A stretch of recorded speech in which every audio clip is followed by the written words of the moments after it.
It seems like these NFL quarterbacks are taking the handbook of James Harden in their back pockets everywhere they go. Russell Wilson today just said that he was frustrated with how things are going, especially with the pass rush always getting to him. Tell me what your first reactions are to this situation. I'm gonna start with Darian. When I look at it, does he have a right to be frustrated? Yeah, I mean, you got hit 394 times and got sacked 394 times in your career. And you've been around nine years. Yeah, you got the right to be frustrated. Been sacked, over 40 times, 8 times in your career in one season. That's unacceptable. It's a reason to be frustrated. However, I do think he might want to take a little bit of a look in the mirror because he does have a tendency to hold the ball, which does result in more pressures and more sacks. And when you look at this year in particular, it started off with let Russ cook, and he was a chef in the kitchen. I'm talking about gourmet meals, but then in the second half of the year, it turned to a sack lunch. So it's like, and it was some situations that he was causing as well. And it's important to remember that, whether it was not hitting the hot routes and trying to go deep all the time. And some people think that's the reason that they just fired their offensive coordinator. And Pete Carroll wants to run the ball more. When it comes to me, I get why you would be frustrated. Honestly, you've been in a run-first system for the majority of your career until last year. And you're looking at, I'm a top 5 quarterback. I don't want to be in a run-first system. You look at it, man, y'all never put a great offensive line in front of me. But at the same time, I do think that people need to slow down and look at Seattle's moves that they tried to make. And I don't think it's as poor as you think.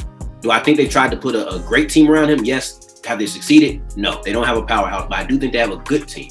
You look at pass rush has always been an issue. They got Dwayne Brown in 2017 as one of their tackles. They drafted one of the higher rated interior offensive linemen in Damian Lewis last year. And Ethan Pochik, they finally found a position for him at center, and they'll be looking to see if they can retain him. They put some pieces there in the offensive line. Hasn't been great, but they tried. You look at the weapons that they had. They brought in Jimmy Graham, which honestly was a bad move. But I get what they were trying to do. He just didn't fit the run-first system. They had Doug Baldwin, Tyler Lockett, and when Doug Baldwin decided to retire, they went and got DK Metcalf. And let's mind you that they had an explosive receiver on that team in Josh Gordon, but he was in so much off-the-field trouble. So when I look at it, he has a right to be frustrated, but some of it is looking in the mirror, and some of it is looking at the fact that you had a banged-up offensive line last year, and you had some weapons had to retire, but they've tried to put a good team around, and they succeeded putting a good team.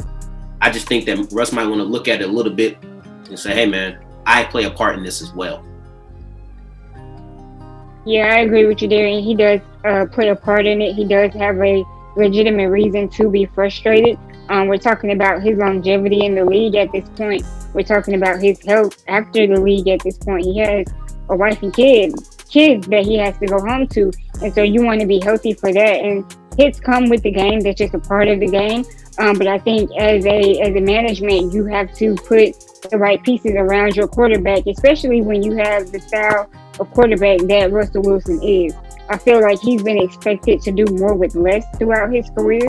And we've known Seattle to not break the bank on players. You're going to take this small amount or you're going to leave the table, and they were able to build something through the draft. They were able to, dish out a little money here and there and build something and win a Super Bowl with it. So now they're at the stage of trying to rebuild and get back to that point. And so Russ definitely has a reason to be frustrated. Again, he has to take some of the blame for that.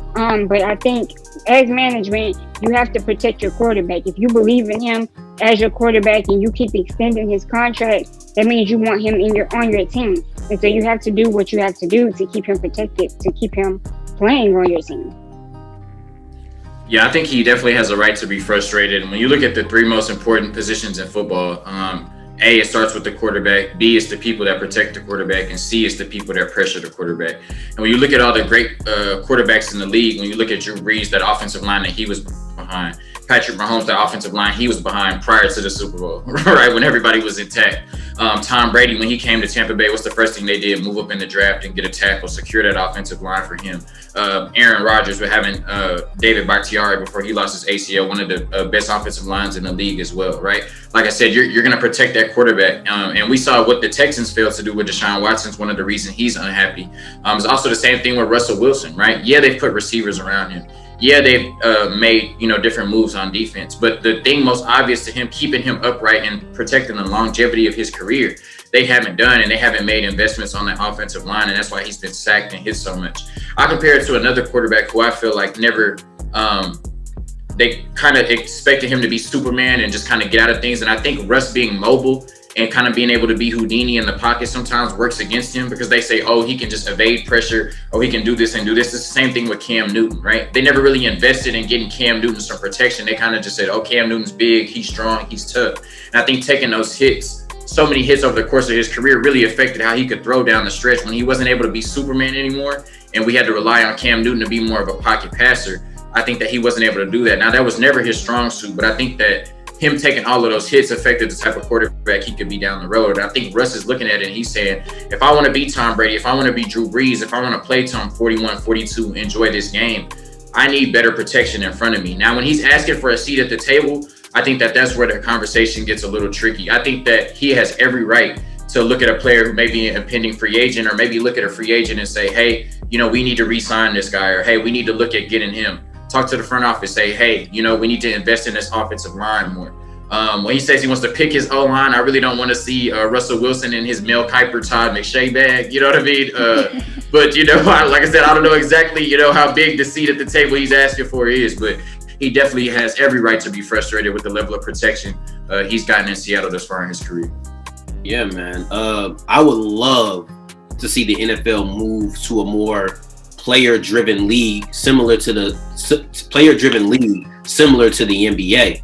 I think that star quarterbacks do deserve a seat at the table, whatever that looks at for the organization, whether that's simply saying, I think this coach is good, I think this offensive coordinator, O-line coach, whatever it is, you are the franchise, and I think you deserve to have a seat at the table. If that means I like this offensive lineman, I'm not saying you're going to get it, because you're not it's 11 people on that field. It's not, it's not just 5 like in basketball where everybody's orchestrating with everybody and you can talk about shooting guards to power forwards. But I do think you should take a special look at that player. If I say I like this offensive tackle coming out of Nebraska, you better look at that offensive tackle out of Nebraska. And it's that simple. Because or tell me why he's not a good fit. So yeah, I do think that they should. And if I'm looking for one thing out of Seattle to help him, I think I need something great on that offense. Something great other than him, because I look at all the other star quarterbacks in the NFL, and I think they all have something great. I think that DK Metcalf can become that. I definitely think he can become that something great. But they need to have something great, because there's nobody else. I don't think there's another quarterback who doesn't have it outside of Deshaun Watson, and this is the first year he didn't have one of the best receivers in the league in DeAndre Hopkins. Yeah, I think you have to allow, I'd say there's tiers to stardom, and you have to allow the likes of Russell Wilson, of Tom Brady, of Aaron Rodgers, of, Drew Brees. You have to allow those style quarterbacks who I believe have the football IQ to help make valuable decisions. I think you should consider their decision, their opinion, and take a look at that and see what can come of that. I don't see a reason why that should be a problem. Again, you believe in him to lead your team. I think that comes with it. Yeah, I think that as far as star quarterbacks, right, it's a quarterback-driven league, and if you're going to invest 10 to 15% of your salary cap into one player and your quarterback, then you best believe that they should be a part of some of these personnel decisions, definitely front office, GM, and be advised or at least consulted when a head coaching hire is made. Just anything top down, I definitely think they should be a part of it. Because like I said, if you're going to invest 10 to 15% of your salary cap, you're going to put them on the front of all the posters and the season tickets and then all the commercials and all of that, then you want them to represent your brand and you want them to represent your organization in the right way on and off the field. Then they need to be a part of everything that's going on in and outside of the building. So I definitely think he has every right. He's earned it. He's brought a Super Bowl to Seattle. He's got them to another one. He's been consistently great. They haven't had the playoff success or the Super Bowl success that we would like. But outside of Tom Brady, nobody else goes to the Super Bowl every 3 years, right? So he's, like I said, he's had a lot of success in Seattle, success they really didn't have prior to him getting there. At first people tried to pass it off and say it was the defense, and he's continued that success even after the Legion of Boom. So he has every right to have a seat at the table for sure in Seattle. I think this is a very interesting conversation. And another interesting point would be that Tom Brady basically did what we're wanting all these other quarterbacks to do this year by bringing in every player who scored a touchdown in this Super Bowl was a player Tom Brady recruited or got in. You know what I mean? So it'll be very interesting to see how this kind of plays out. We also understand in the NFL, the owners don't really want to get rid of that power that they have. Look at the Cowboys, we still got an old man as the GM. So we'll kind of see how much power is really given away to one, the coach, the GM, and then to the quarterback. We'll see. It's not the NBA yet, but we're making progress. Y'all tell us what you think in the comment section. Don't forget to subscribe, like.